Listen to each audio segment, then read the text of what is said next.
Alright, good morning, y'all. We was lucky enough this morning to get one of the pigs that's been eating all our corn and running all our deer off. We're here in Texas. For those of y'all that don't know us. Anyway, so I figured it'd be a good time to make a quick little broadhead video, a realistic video. Everybody makes videos on the broadheads over 70-pound bows, and in my opinion, any of these will work with a 70 to 80-pound bow, or even less than that nowadays. Bows are so fast nowadays that even a 65-pound bow with the right arrow setup and good shot placement, I think all of these will do well. But what I want to do is something a little different. My wife here behind the camera, she's shooting a 50-pound bow, and then I got my son shooting a 40-pound bow. I'm worried about them. I've killed deer with all of these except for the beast, but I know it'll do well. But besides that, all of these types of broadheads is what I mean with the 70 to 80-pound bow. All of them will work with good shot placement. But anyways, I want to see something a little different. Nobody tests lower poundage bows for the women and kids, and that's what we're going to do here today. But anyways, I'll start off. We'll show you what we got, what we're working with. Just some of the ones we had laying around. Like I said, the broadhead video wasn't really planned, so y'all bear with us this morning. We just want to take advantage of the situation. Back up, woman. What you doing? I didn't know if you were going to pick it up or not. Alright, so y'all have to bear with us. We're always cutting up and talking smack. So. Anyways, this is a dollar broadhead. This comes off of Amazon. It's a 3-blade. I'm guessing you could replace these blades, but like I said, the whole setup's $1. I bought a bunch of them last year just to see how they do, and I actually got my first doe of the year with one just to see it. It worked fine, and it was about 40 yards. So we'll probably try them out this year. I don't even know the name of them. It's just look up cheap broadheads on Amazon, and that's, I can't remember how many I of them. think it was like a 18 pack or something. For like $18. It's literally $1 a broadhead. For that price, you can't really beat them. If anything, I like to keep these in my quiver, a couple of these just for a pig or a backup shot if you spine a deer, and you don't want to waste another good broadhead. I like keeping these in our quiver for that. So anyways, we'll try that out. This is the Magnus Black Hornet, I believe. Something like that. And by the way, all these are 100 grains except for the last two right here. Anyways, I'm very curious about this head. I've shot them off and on. I want my wife and my boy to try them this year.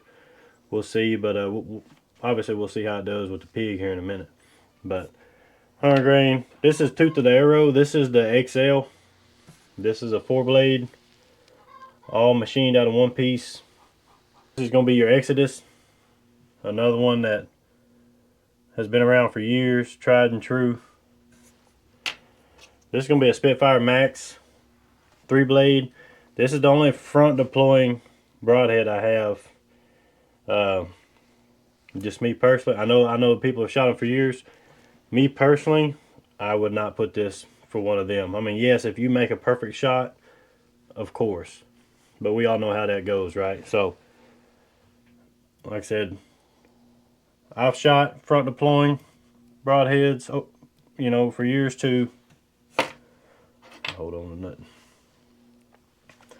But we're going to throw it in there. Maybe it'll prove me wrong this morning, I said they're good broadheads. I just, for the lower poundage bow that we're doing this morning, me personally, I wouldn't. Just because it takes so much energy to open that up, it's going to slow your arrow down at impact. This is a Rage Tri-Pan. She shot several deer with this. I know some people in my family, that's all they'll shoot. I've shot deer with them. It's kind of one of them broadheads that people either love or hate them, but they're easy to find. Big cut. And it's rear deploying, so I like that. It shouldn't take as much energy to deploy as this broadhead. This is going to be the G5 dead meat.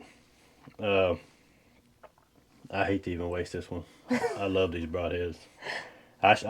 Me personally, I love the Mega Meat. They've been good to me. I bought these for her. But we're going to see how it does. It's rear deploying. This is a Rocket Meat Seeker, I believe. a guy from TikTok last year, he asked us to try these out, and I was impressed by the cow skull we were shooting with them for sure. So I figured we'll try it out this morning. This is the last year's Beast Broadhead. I know they've changed it up some. I mean, I know they're great broadheads. I've seen too many videos. People love them. They're expensive though. You know, and I'll be honest, we shoot so much around here that, man, and you know, you got a whole family you're trying to buy broadheads for. It gets expensive, you know, but you get what you pay for. So it's, you know, but they're extremely sharp, and it's supposed to avoid bone, and I can see that. But I figure we'll try it out with a lower poundage bow and see how it does. It's 125 grain. Last but not least is the only single bevel I have. This is a Badger. Badger Broadhead. We actually met this little group of people at the Mobile Hunting Expo in Georgia this year. Seemed like great people, so we wanted to try it out. We told them we'd throw it in there too and shoot it some. I mean, as far as, you know, not having to worry about bone or shoulder or anything like that, obviously this is what I'm gonna go for every time. Only problem with these is, you know, you're gonna have to tune your arrows for these, for a lot of these, you know. Even some of the 3 blades, you know, they're not gonna fly true. I mean, as far as that goes, I've seen some mechanicals not fly like a field point, you know. They claim they all do, but we all know how that goes. So it's all in what you like. None of it matters if you make a perfect shot. So that's why we're gonna try out this pig this morning, and they should be a little tougher hide and everything than a deer, so more of a realistic scenario for everybody. But let's get out there and give it a shot, see what happens. Try to let these chickens get done. They ain't ever gonna get done. Alright, before y'all watch this video, I just want to throw this in here. For everybody that, you know, the animal people that's going to be upset about, you know, us using a realistic animal, a hog. We're in East Texas. They're not a game animal. They're a nuisance. So I just want to throw that out there before y'all freak out. Was no suffering involved. There's no suffering involved. The pig was taken this morning. It's still morning time here, and it's going to be on the Blackstone here shortly. So just know that it's not going to waste, and all this test that we just did is going to help future people make more ethical decisions on taking animals. So yep. You're welcome. All right, woman, you ready? You feeling accurate? Yes. All right. Her total arrow setup is 430 grains with a 100 grain broadhead on it. It's got a 50 grain outsert. She's pulling 50 pounds out of her bow. That pig is probably a 120 pound pig. It's not real big, but it's the most realistic I think you're gonna get. You know, close to a deer. It should be a little tougher than a deer still. So we're hoping to make the most of the situation this morning, and trying to show an accurate representation of it. Kind of help people with lower poundage bows make more ethical, you know, clean shots, kills for deer season. So anyways, which broadhead you think is gonna do the best? The best? And she's gonna be aiming for the shoulder, you know. She's gonna try to, you know, obviously that's not exactly where I would always aim on a pig or a deer. I always try to tuck it in behind to the vitals, and that's what I've tried to teach them along the way. But she's going, you know, accidents happen, you know, and you're going to hit a plate, or you're going to hit the shoulder or a joint. So we're going to try to say probably that Buzz. The Buzzcut, the Magnus. I'm gonna say probably that Exodus. Yeah. I want the dead meat to do the best. As far as what, punching through? Yeah. Which one do you think is gonna do the worst? Worst? Probably this. Yeah, that's that dollar broadhead. She's about to shoot the Amazon. Like it'll go through, but it ain't gonna. The broadhead itself. Remember, I have shot a big hog with one of them, and I've shot. Well, I'm saying as far as like repurposing it, you're no, it's pretty much one and done. Yeah. Which broadhead's gonna do the worst? Do you think that one? I'm gonna say Probably. As far as penetration goes, the front deploying Spitfire out of a low poundage bow into a pig. I shot that through that cow skull though. Yeah. Well, that's why we're doing this though. It should be a little more realistic. Yeah. All right, let's see how they go. See how they do. Let's see. 10-yard shot. Get our slow-mo camera going.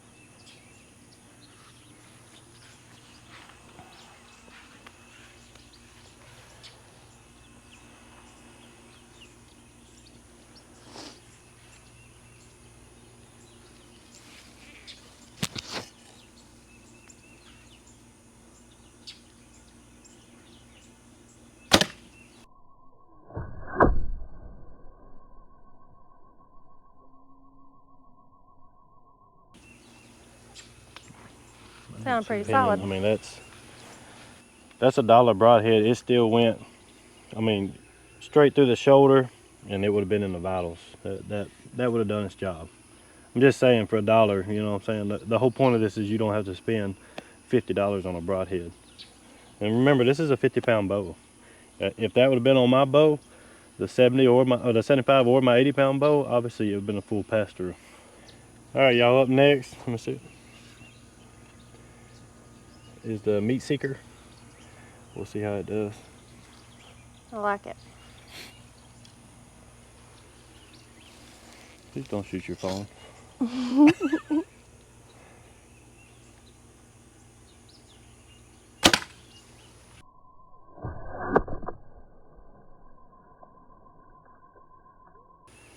That's the whole point of the big expandables on a low poundage bow. You got to be careful, period. If you would have tucked it in right here, quartering away on a deer, I'm sure it would have done its job.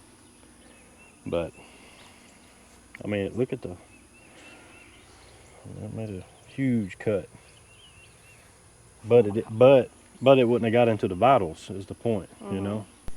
All right, what you got next? Exodus. Exodus. I think for what we're doing here today, this one here, in my opinion, I think it's going to do the best. As far as pass through. Yeah, as far as not a real big cut, somewhat of a solid design, low poundage bow, this is what I'm guessing is going to do the best. Okay. We shall see.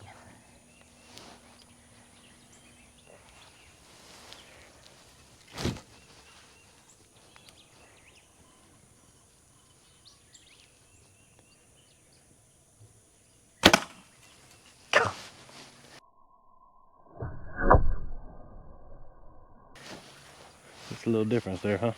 Just a little bit. All right, y'all. The Exodus has got the first pass through of the day. I mean, that's only at 10 yards too. You know, if you'd have been at 20, 30, I bet you'd have had a little more kinetic energy. Yeah. You know. But there you go. I mean, it went through both shoulders.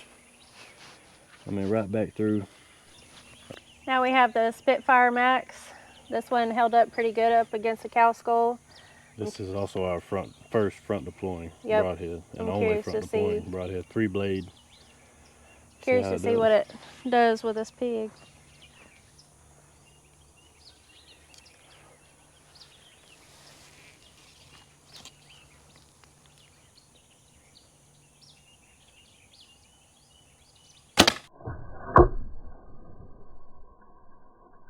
You know. Yeah, it really did surprise me. Which we are. You keep hitting the same around the same hole on me. But I don't know what YouTube will let me show, but it actually tried to come out. And you got to give, I mean, I got to give credit where it's due. I thought that was going to be the worst, and it's already done better. Really? I mean, yeah, it's already done better than I knew it held up good some of the last other year, ones. so I didn't. I stand corrected on that one. It surprised me, it really did. You ready, woman? Yep. What you got? This is the dead meat. G5 dead meat. I don't know what this one's gonna do. Maybe Oh, the mega meats have been good to me. I've yeah, never. maybe a clean pass through. Yeah, I doubt it. You don't think? Not Really enough punch? expandable, and it's 3 blades. Maybe though. I hope.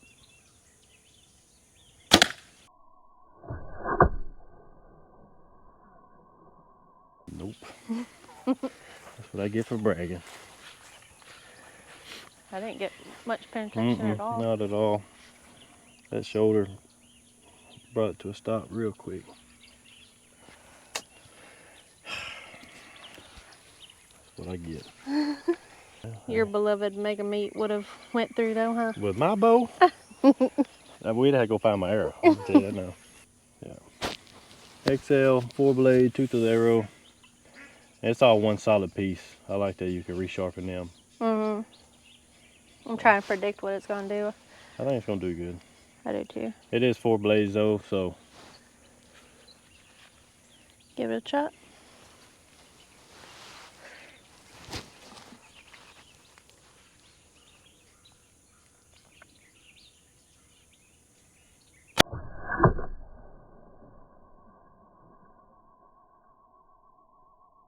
I'll say this is a smaller pig, but for y'all that ain't used to dealing with hogs, especially the big hogs, you know, some of these 300-pound pigs we have, they actually have somewhat of like a shield here. But that one there got the front of that shoulder, which is what we want, you know. Obviously, like I said, we're trying to make it realistic of a not bad shot.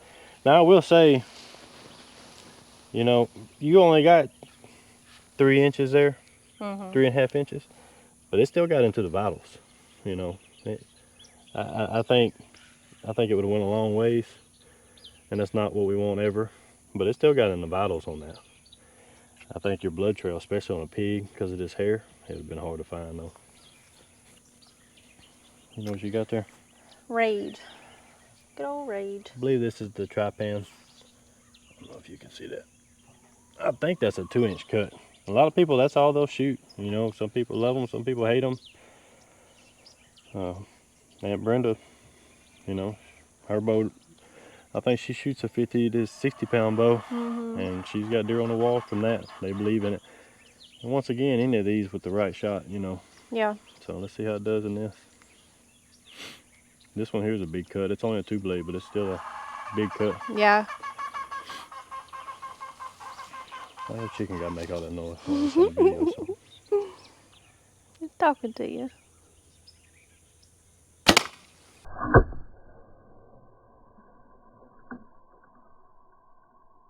I see that cut on it. Big old cut. I mean, it's definitely a 2-inch cut. What's the full name of this thing? Buzz. No, fool, that's a Magnus Buzz, though. Buzzcut. Buzzcut. I'm not sure if that's the Buzzcut or not. I mean, because they have a regular 2-blade that's shaped more like an original Broadhead, only way I know to say I'm it. excited about this one, y'all. That one there has bleeders on it. I'll have this one in my quiver at all times this year. You may not if it don't do good in this test. Woman, I that's bet the you whole I point. will. Watch. You don't know, you just talking. Did you turn the slow-mo on? Yeah. Well, hurry up, what you waiting on?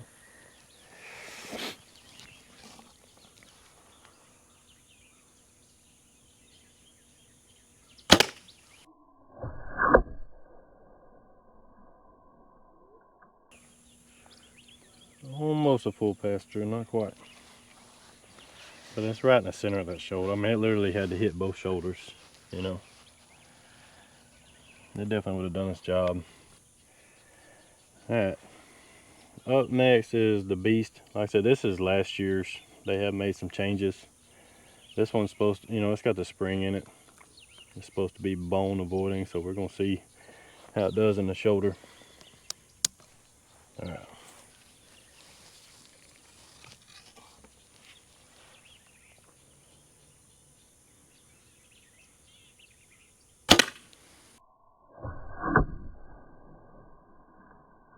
Pretty good penetration. No, it did very well.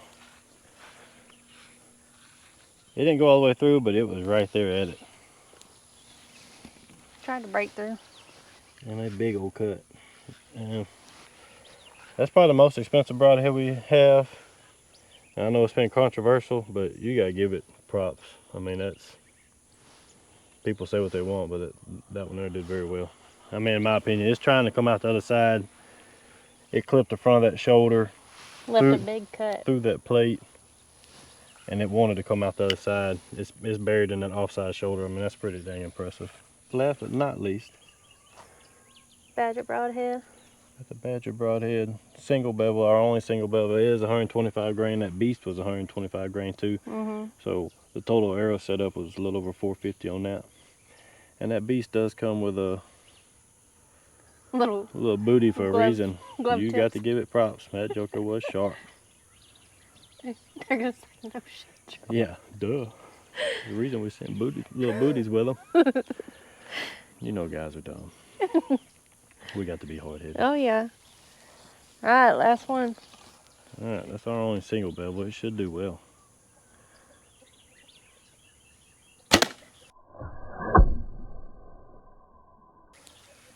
You got that shoulder, all of the shoulder on that one. This lies in there. She clipped the very front of that shoulder right there. the expandables did so well today. Like, that's crazy. I mean, I know nobody wants to hear that, you know, but I can't get over that. They surprised you. Hold up. Well, what'd you think? I'm kind of shocked, to be honest. That's why, I mean, that's why we do these tests. I know everybody gets tired of broadhead tests and everything, but I haven't seen nobody do them on a lower poundage bow. You gotta do that right now while we filming? Yeah. Always put your release on your bow. She the first one to leave it at the house too. Don't let her leave it in the No. Be a lesson to you. She's trying to give out lessons like she's professional. Trying to be. But anyways, yeah, to be honest, definitely got to put my place on it. What did you say was gonna do the best? The Buzz. The Buzzcut. The only one that passed through though was the Exodus. expandables. No, the Exodus. Exodus went all the way through. Yeah, that's right. I thought an expandable did. And I did say that would do. Oh no, we pushed through the Spitfire. Yeah. But it tried to go through. Yeah, it was almost there. But the Exodus, I did say it would do the best, and it did. I gotta give her a hard time. No, I mean honestly though, it was probably right there with the smallest cutting diameter, and it was a 3-blade, not a 4-blade like the tooth of the arrow. So you have less cutting surface, you know. So that's all it is. I mean, it's now I have to say I figured the front deploying Spitfire was gonna do the worst, and it did. It is the second best in the pass through both shoulders with a 50-pound bow at 430 grains total setup. I mean, I know a lot of people ain't gonna want to hear that, but that shocked me. Surprised, for sure. Also, the only ones we could get back were Tooth of the Arrow, the Spitfire, Exodus, and the Rage. The Rage, yeah. That's it. We only got 4 out of 10 back. They're all the rest of them still in there. Yep. And no, she wasn't hitting other broadheads. I know somebody's gonna say that, but you actually did pretty good, which is shocking with your shooting. Oh, thank you. But anyways, if y'all enjoyed this, y'all help us out. We're trying to get going, start making a little more videos. Yep. Tell us something different y'all want to see. You know, that's the whole point of this, is something different than what everybody else is doing, and that's what we want to do. Keep it interesting. And I'm not gonna lie, I learned a lot today. It really surprised me. Well, and now you have a good idea for our boy. He was wanting to see what the lower poundage bows Well, for you too. I mean, I think, I don't know. I don't know what to do now. I mean, it's September 4th, September 5th. Yeah. We got less than a month till deer season, and we got to order broadheads. And me personally, I'm still gonna shoot my mega meats every time. But that's I think I think I shoot a 500 grain arrow setup, you know, out of a 75-pound bow. So you can do that, you know. I mean, this right here is where you got to be more careful, in my opinion. You got to pay attention. The other reason I want to do this is because y'all know as well as I do, everybody's pushing the big, heavy 700 grain setup, you know, with a single bevel. I mean, we just proved a lot of that wrong, you know. And they're going to say, well, you didn't have 700 grains. Okay, well, all of the arrows were the same weight here, and you see which one just did the best. For half the price of what some of them broadheads, you know, cost, and what them big influencers are pushing. So, not trying to drag it out. I'm glad we did this. You know, I learned a lot and gave it a true test. Man, the big single bevel guys are really hating on them expandables. Yeah, I think it's actually some of them brands too, and that just proved a lot of people wrong. So, anyways, we appreciate y'all, and we'll see y'all on the next one. Thanks for watching.